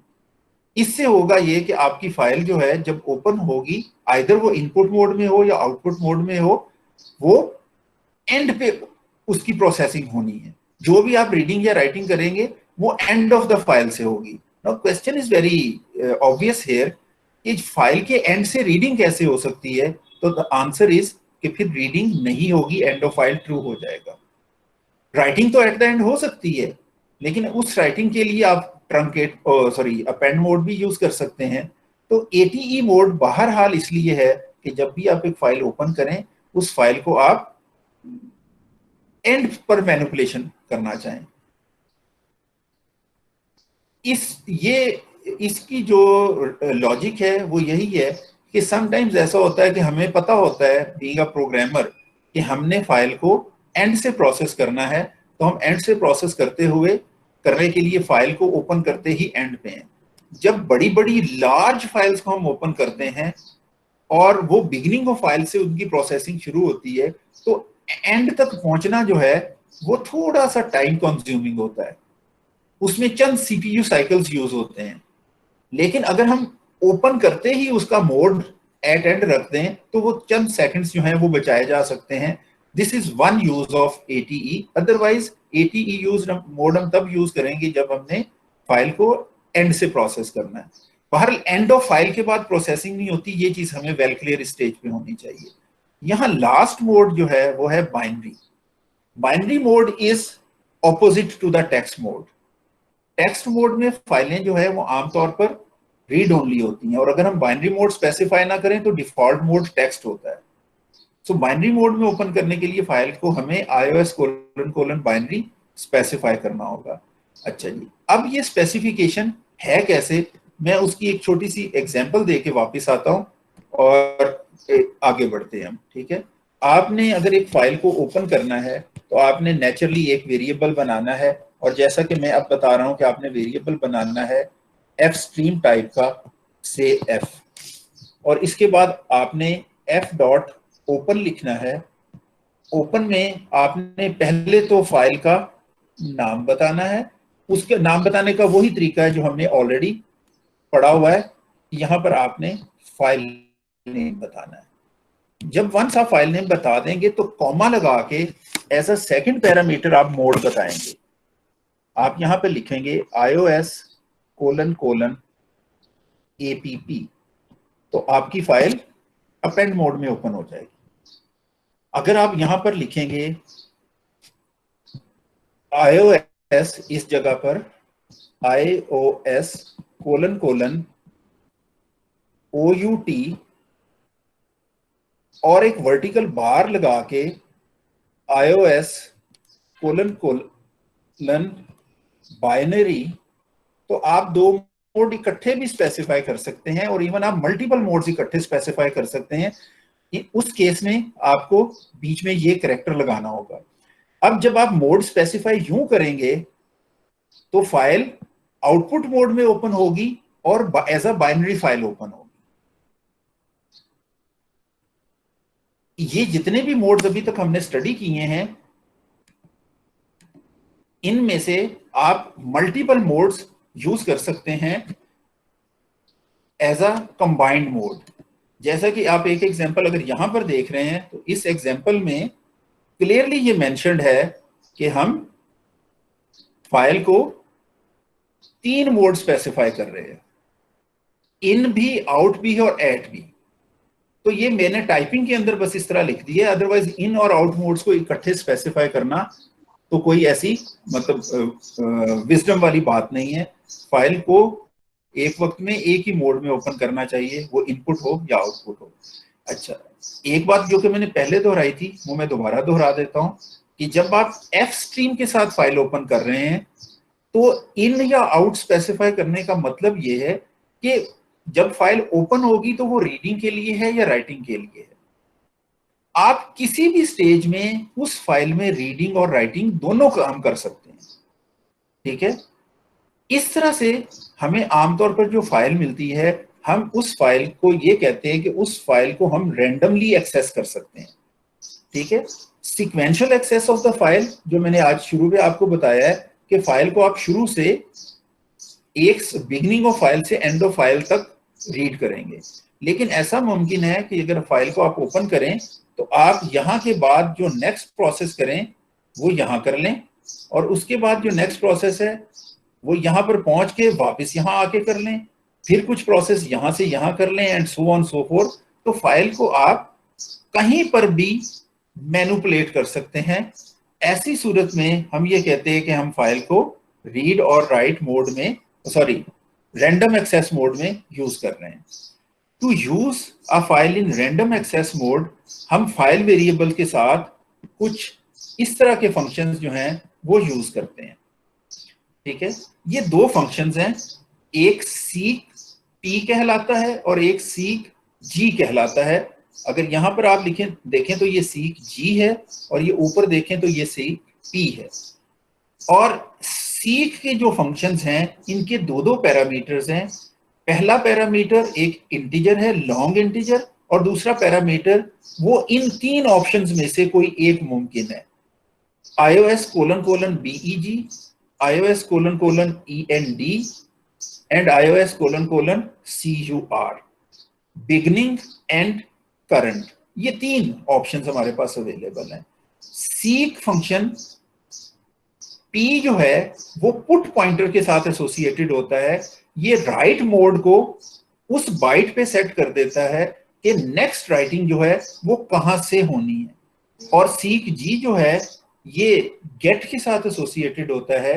ये रीड पोजीशन को सेट कर देता है कि नेक्स्ट रीडिंग कहां से होनी है। मैं वापस बोर्ड पे आता हूं और इस मिसाल को मैं आपको यूं देता हूं कि अगर लेट्स अज्यूम कि आपने एक फाइल ओपन की, ठीक है, और फाइल के बाद आपने, ये आपकी फाइल है, ये फाइल आपने ओपन की है, रीड मोड में ओपन की है, और ये उसका पहला कैरेक्टर है जहां आपने उसे रीड करना है। अगर आप लिखते हो फाइल डॉट सीक जी 5 iOS : BEG। तो from the beginning of the file 5th position पे ये वाला रीड पॉइंटर जो है वो मूव कर जाएगा, और नेक्स्ट जो भी रीड ऑपरेशन होगा वो बेशक ये हो या गेट लाइन हो, what ever next operation was, वो अब यहां से ऑनवर्ड फाइल को रीड या गेट करेगा। और नेचुरली जितने कैरेक्टर्स वो एक्सट्रैक्ट करेगा, ये वाला जो रीड पोजीशन है वो फाइल में आगे मूव कर जाएगी। अब इस स्टेज के ऊपर आके आप दोबारा सीख कर सकते हो, ठीक है। आप यहां पर जाके ये कुछ ऑपरेशन करके इतनी फाइल का डेटा एक्सट्रैक्ट करके यू कैन अगेन से फाइल डॉट सीक जी 2 iOS : CUR करंट। तो इस करंट लोकेशन से 2 बाइट्स आगे ये रीड पॉइंटर चला जाएगा, क्योंकि आपने उसका बताया है कि 2 आगे लेके जाना है।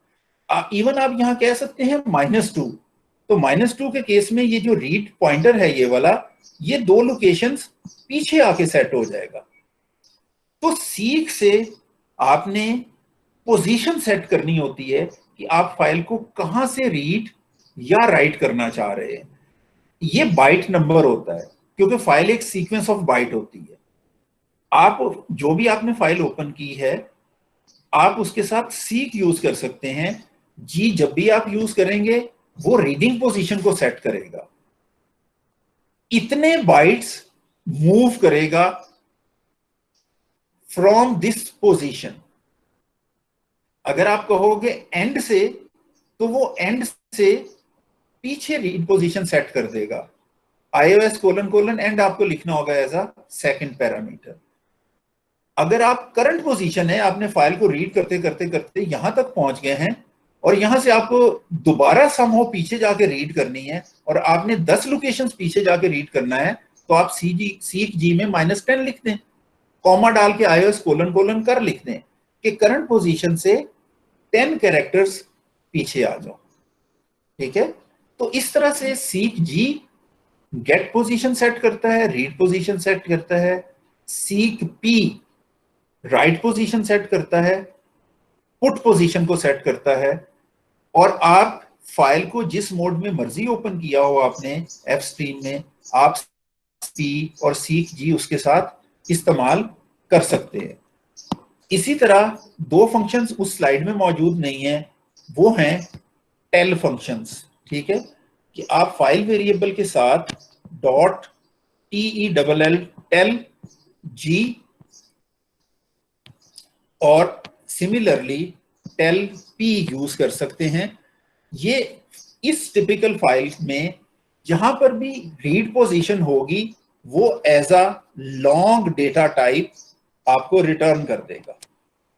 आप लॉन्ग की बजाय इंटीजर ले लेंगे तो टाइप कास्टिंग हो जाएगी, वो कोई प्रॉब्लम नहीं है, ठीक है। लेकिन आप टेल जी से जो भी करंट पोजीशन है रीडिंग की, आप उसे एक्सेस कर सकते हैं और इसके पैरामीटर है ही नहीं।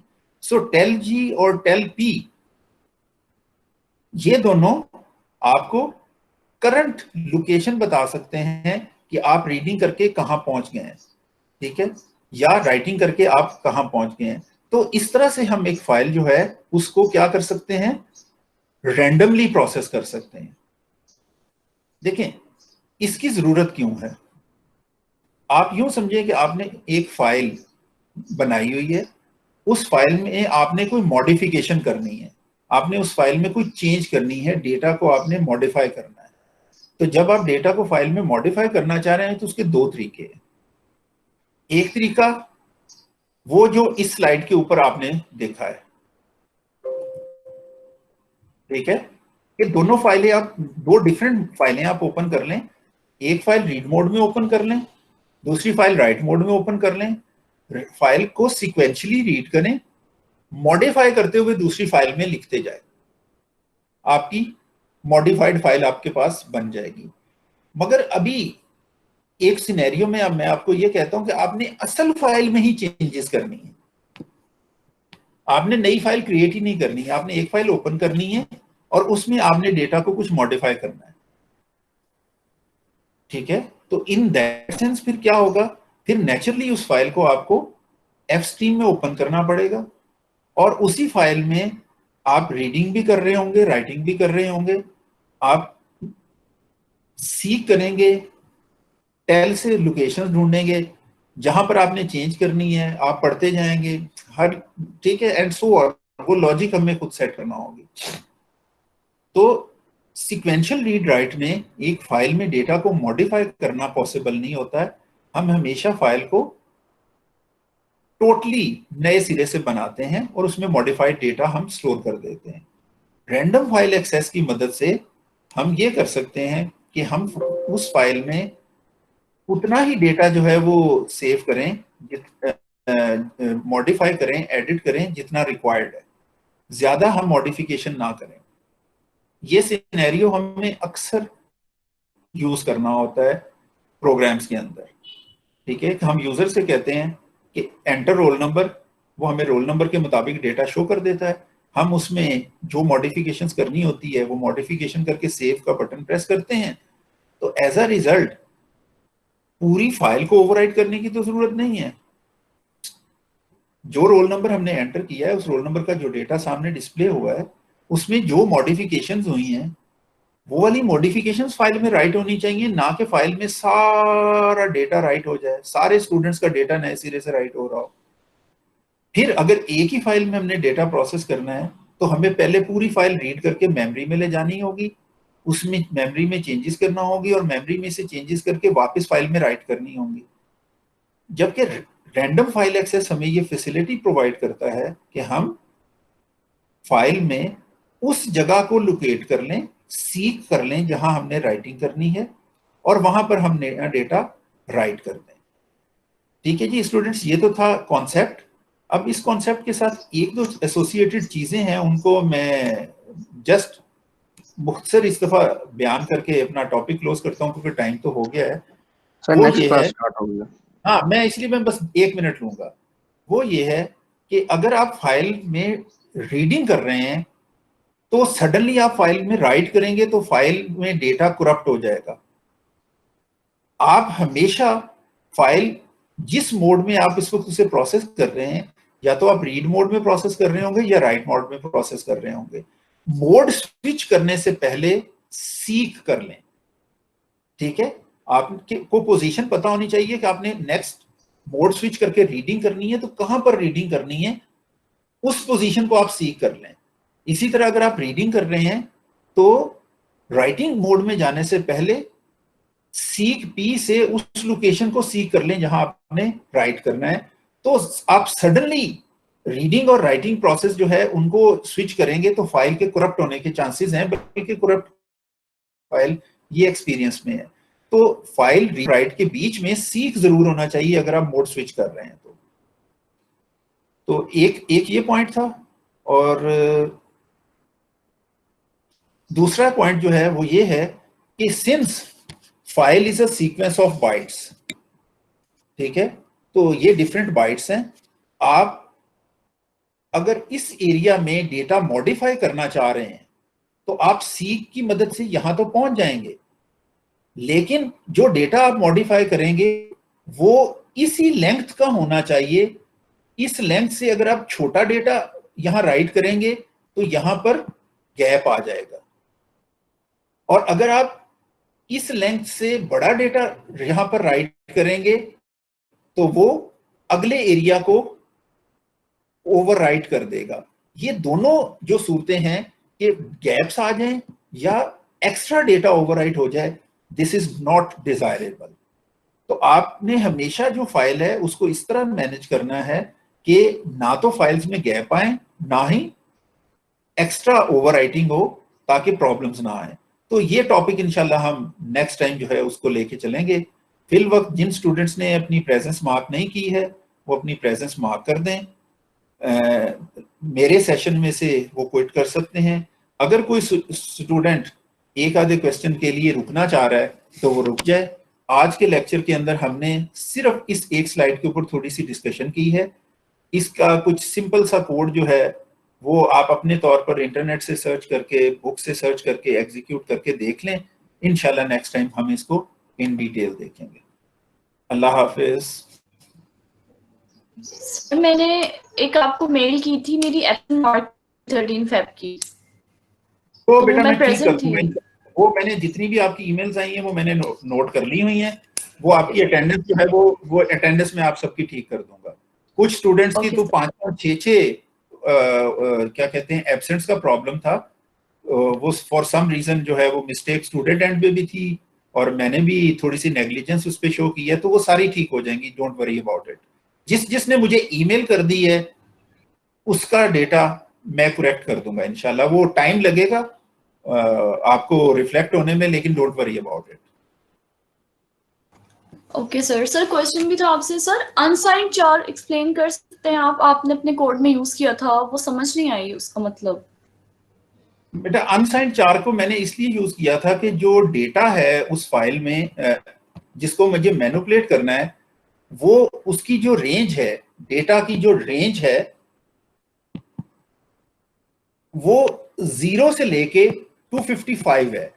There is no value which is more than 255। तो अगर मैं इंट डेटा टाइप यूज करता हूं तो उसमें तो मैं 4 करोड़ तक की जो वैल्यूज हैं, ग्रेटर देन 4 करोड़, वो भी स्टोर कर सकता हूं, जबकि मेरी मैक्सिमम वैल्यू जो है वो 255 है।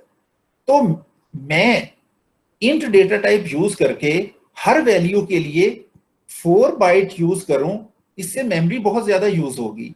तो मैंने instead of that for every value unsigned 4 data type का वेरिएबल ले लिया था या एरे ले ली थी, सो दैट के फॉर एवरी वैल्यू एक सिंगल बाइट जो है वो यूज हो रही हो। This is the reason.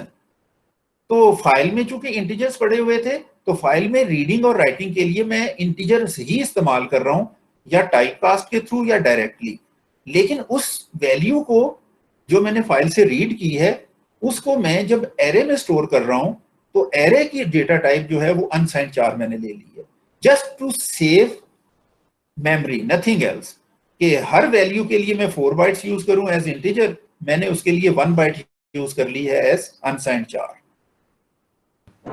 Okay sir. और सर ये तब पॉसिबल है अगर आपकी हमें पता हो कि हम वैल्यूज 0 to 55 की रेंज में आती हैं, बस इन दैट केस हम ऐसा कर सकते हैं ना? नेचुरली। अदरवाइज आप अगर 255 से बड़ी वैल्यू है तो फिर आप अनसाइंड 4 यूज नहीं करेंगे। Then you can have an option to use short, ठीक है, जो हर एक के लिए 2 बाइट्स यूज करता है इंस्टेड ऑफ 4 बाइट्स।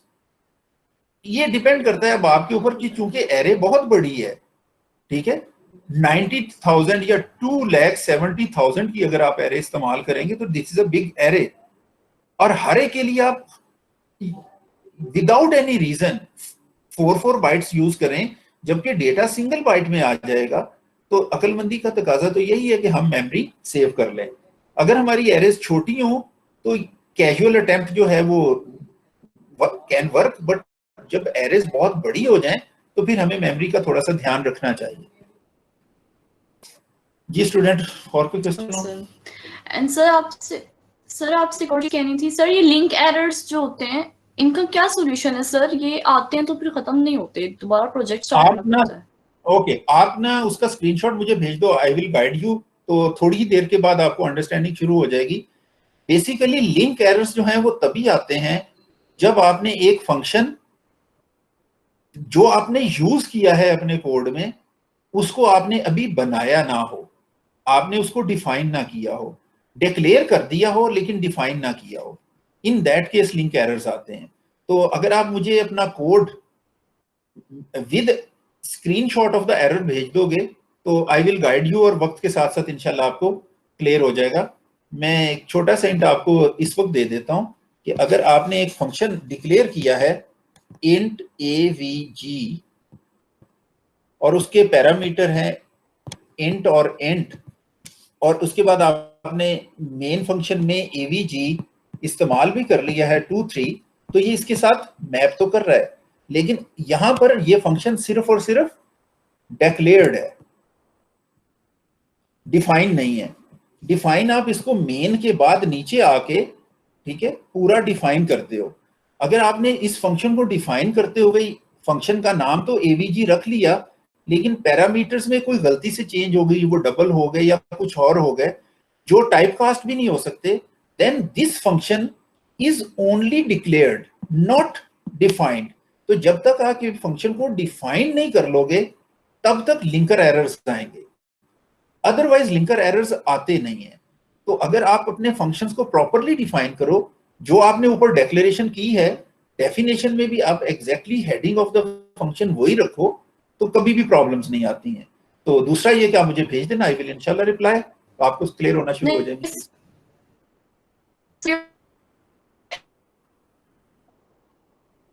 बेटा आपकी आवाज कट गई है, लेकिन मैं आपको रिकमेंड यही कर रहा हूं कि आप वो कोड मुझे एक दफा सेंड कर देना along with the screenshot of the error. I will let you know ये प्रॉब्लम सॉल्व हो जाएगी, ठीक है? सर जब हम एफ स्ट्रीम के जरिए कोई फाइल को अगर हम मोड नहीं देते कि इन या आउट का, तो डिफॉल्ट मोड होता है कोई, ये नहीं? नहीं, आपको कम से कम कोई ना कोई मोड स्पेसिफाई करना है, इन आउट या अपेंड में से, ठीक है? क्योंकि आपने फाइल को बताना है इन आउट या अपेंड में से, आपने कोई ना कोई मोड स्पेसिफाई करना है। और हो सकता है कि कंपाइलर जो है, अगर आप फाइल को इन मोड में ओपन करें तो उसमें राइटिंग ना करने दे। इन दैट केस आप दोनों मोड इकट्ठे यूज कर सकते हैं, iOS: in vertical bar iOS: out, ठीक है? लेकिन आपको करना पड़ेगा, कोई ना कोई मोड आपको स्पेसिफाई करना पड़ेगा।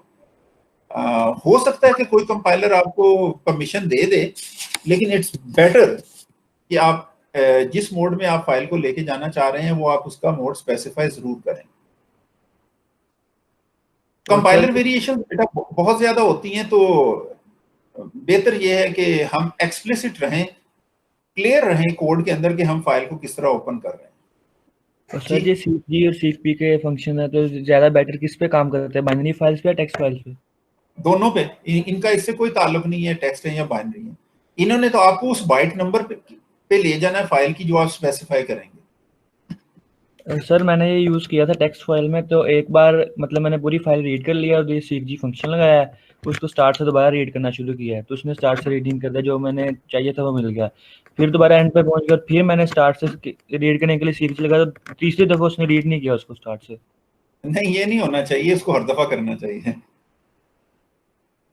कंपाइलर वेरिएशंस तो मैंने कहा है कि एग्जिस्ट करती हैं, लेकिन ऐसी ये कंपाइलर वेरिएशन नहीं है कि वो तीसरी दफा रीड ना करे। सीक फंक्शंस को हर दफा अपना काम करना चाहिए। आप कोड मुझे भेजो, मैं देखता हूं कि उसमें क्या प्रॉब्लम है। Okay sir, thank you.